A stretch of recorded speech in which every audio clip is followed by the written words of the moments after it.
சரி, இப்போ என்கிட்ட ஒரு சால்ட் வந்து இருக்கு, காப்பர் சல்ஃபேட் அப்படின்னு சொல்லிட்டு. இதனுடைய கலர் வந்து பாருங்க, என்ன கலர்? Blue colour. இதுக்கு தமிழ் ஒரு பேர் இருக்கு, மயில் துத்தம். மயில் துத்தம். ஏன் மயில் துத்தம்னு பேர் வச்சிருக்காங்க அப்படின்னா, இது மயிலுடைய கழுத்துடைய கலர் இது இருக்கும், சரியா? அதனால இது பேர் வந்து மயில் துத்தம்.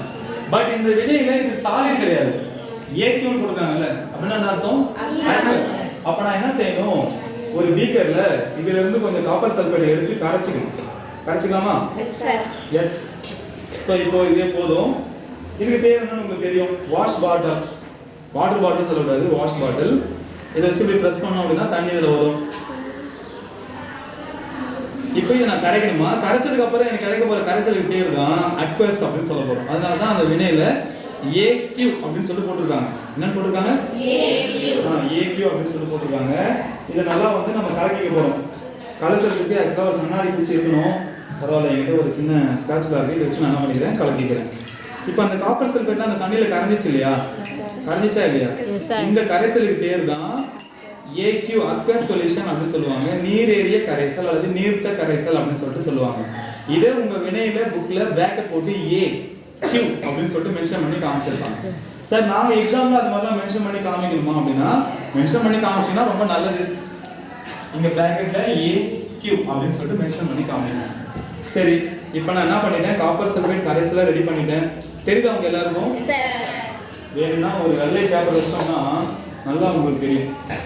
ஒயிட் பேக்ரவுண்ட் இருக்கும்போது சுத்தமா தெரியா? இப்போ ஓரளவுக்கு தெரியுதா? இப்போ நான் என்ன செய்ய போறேன், இதுல இந்த ஜிங்க் மெட்டல் இருக்கு இல்லையா, இந்த ஜிங்க் உலோகம் இருக்குல்ல, இதில் நான் சேர்க்க போறேன். நான் அது கொஞ்சம் ரெண்டு வகையாக நான் பிரித்து சேர்க்கலாம்னு சொல்லிட்டு பார்க்குறேன். இப்போ என்கிட்ட ஒரு கண்ணாடி கொம்பு ஒன்று இருக்குது, பட் இதோட சின்னதாக தான் நல்லாயிருக்கும். அந்த பென்சில் கொடுங்க, இந்த பென்சில். வேறு பென்சில் வச்சுருக்கீங்க? அதை கொடுங்க, ஏன்னா இதுக்கு இந்த இது ஒரு உலோகம் இருக்குது. இப்போ நான் இப்போ என்ன செஞ்சுக்கிறேன், இப்போ இந்த பென்சிலுடைய அடிப்பாகத்தில் ஒரு ஜிங்கை ரப்பர் பேண்ட் போட்டு வச்சிடலாம், சரியா? இந்த பென்சிலுடைய மேல் பாகத்தில் ஒரு ஜிங்க் உலோகத்தை என்ன பண்ணிடுறேன், ரப்பர் பேண்ட் போட்டு வச்சிடலாம். இப்போ இதை இந்த பீக்கர், காப்பர் சல்ஃபேட் இருக்க இந்த பீக்கரில் நான் வைக்க போகிறேன். இப்போ எது முழுசா மூழ்கி இருக்கு, எது முழுசா மூழ்கலை?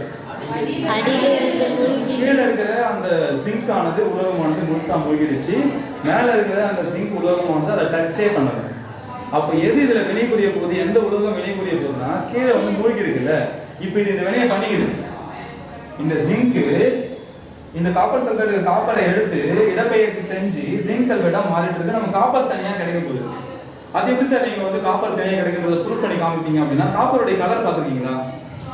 காப்பர் உலோகத்துடைய கலர் பார்த்துருக்கீங்களா? தாமிரம், இந்த காப்பர் ஒயர்லாம் வந்து ஒரு கலர் பார்த்துட்டீங்களா? அந்த கலர் வந்து இப்போ கீழே ஃபார்ம் ஆகும். அதை வித்தியாசப்படுத்தி காமிக்கிறதா தான் நான் மேலே ஒரு உலோகத்தை தனியாக வச்சுட்டேன். இந்த ஜிங்குடைய உலோகத்தை கலர் நீங்கள் பார்த்துட்டீங்க, சாம்பல் நிறமாக அது இருந்துச்சு இல்லையா? இப்போ அந்த காப்பர் சல்ஃபேட்டில் உள்ள மூழ்கி இருந்த அந்த ஜிங்குடைய கலரு மேலே படியும், அந்த கலர் வந்து காப்பருடைய கலராக இருக்கும். அப்போ என்ன நீங்கள் புரிஞ்சுக்க போறீங்க அப்படின்னா, காப்பர் வந்து நமக்கு தனியாக கிடைக்குது. அப்போ இடப்பெயர்ச்சி அடையுது. அந்த இடப்பெயர்ச்சியில எது ஏற்றம் அடையுது அப்படின்னா, ஜிங்க் ஆனது ஏற்றம் அடையுது. எது ஒடுக்கம் அடையுது? காப்பர் ஆனது ஒடுக்கம் அடையுது.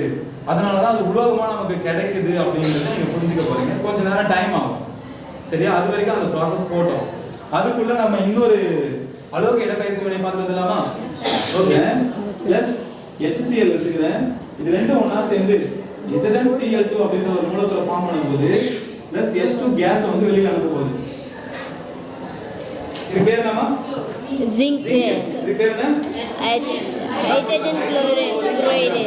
ஒரு முறை சொல்லுங்க. ஹைட்ரஜன் குளோரிக் அமிலம். Very good. இப்போ இந்த ஜிங்க் என்ன செய்ய போகுது, இந்த ஹைட்ரஜனை இடப்பெயர்ச்சி செய்ய போகுது. ஏன்னா இது எந்த தலைப்பில வருது? இடப்பெயர்ச்சி வினை வருது, ரைட்டா? அப்போ ஜிங்க் இந்த ஹைட்ரஜனை இடப்பெயர்ச்சி செஞ்சு ஜிங்க் குளோரைடா மாற போகுது. இந்த ஹைட்ரஜன் வாயுவா வெளியேற போகுது. சார் இடப்பெயர்ச்சிக்கு அர்த்தம் புரிஞ்சு போச்சு. ஏன்னா ஜிங்க் வந்து இந்த இடத்துல வந்துச்சு, அது பதிலா ஹைட்ரஜன் வந்து வெளில போயிடுச்சு. அது ஏன் சார் அலோகம்னு சொல்றோம் அப்படின்னா, இது யார் இடப்பெயர்ச்சி செஞ்சதுன்னா ஹைட்ரஜனை இடப்பெயர்ச்சி செஞ்சது. ஹைட்ரஜன் ஒரு அலோகம். அப்ப இது ஏன் சார் நீங்க உலோக இடப்பெயர்ச்சி வினை பேர் வச்சுக்கிறீங்க சொல்ல முடியுமா? Zinc. ஏன்னா ஜிங்க் காப்பர் என்ற உலோகத்தை இடப்பெயர்ச்சி செஞ்சிருக்கு, அதனால தான் இது உலோக இடப்பெயர்ச்சி வினைன்னு சொல்றோம். கொஞ்சம் புரியுதா? Yes, sir. ஓகே. சமன்பாடு சமன் செய்யப்பட்டிருக்கா? இல்லை இல்ல. sir. ஒரு ஜிங்க் ஒரு ஹைட்ரஜன், ஆனா அங்க எந்த பக்கம் ஒற்றைப்படை எண் இருக்கு? அப்ப என்ன செய்யணும்? அங்க ரெண்டு. கரெக்டாமா? Yes, sir. வினோதினி கரெக்டா? ஓகே. அப்ப ரெண்டு ஹைட்ரஜன் ரெண்டு குளோரின் ஒரு ஜிங்க் சமன்பாடு சமன் செய்யப்பட்டிருக்கா? Yes, sir. ஜிங்க் திடப்பொருள் தானே, Yes, sir. அதனால சாலிட்னு போடலாமா? Yes, sir. இது வந்து பாத்தீங்கன்னா அக்வஸ் இல்ல லிக்விட் உள்ள போடலாம். இதுவும் வந்து பாத்தீங்கன்னா அக்வஸ், சோ இது வந்து கேஸ். இது மாதிரி மென்ஷன் பண்ணி நீங்க காமிக்கலாம், வேணும்னா காமிக்கலாம், இல்லைனாலும் பரவாயில்ல. இந்த வினை உங்களுக்கு மார்க் வந்து முழுசா வரும், அது இல்லாம இருக்கலாம். சரியா?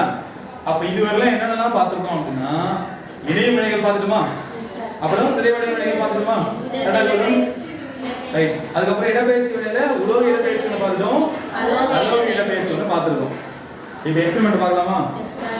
ஏதாவது மாற்றம் இருக்கான்னு சொல்லிட்டு நீங்க தான் சொல்லணும்.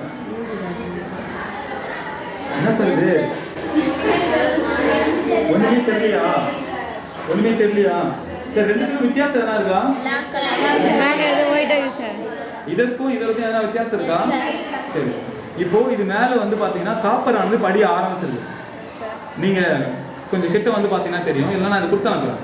நான் கொடுத்து அனுப்புறேன். மேல வந்து பாத்தீங்கன்னா அந்த காப்பருடைய கலர் வந்து ஃபார்ம் ஆயிருக்கும். இன்னும் இது இன்னும் கொஞ்ச நேரம் வச்சுட்டோம் அப்படின்னா நல்லாவே இந்த டிரான்ஸ்ஃபர்மேஷன் நடக்கிறத நம்மளால பார்க்க முடியும்.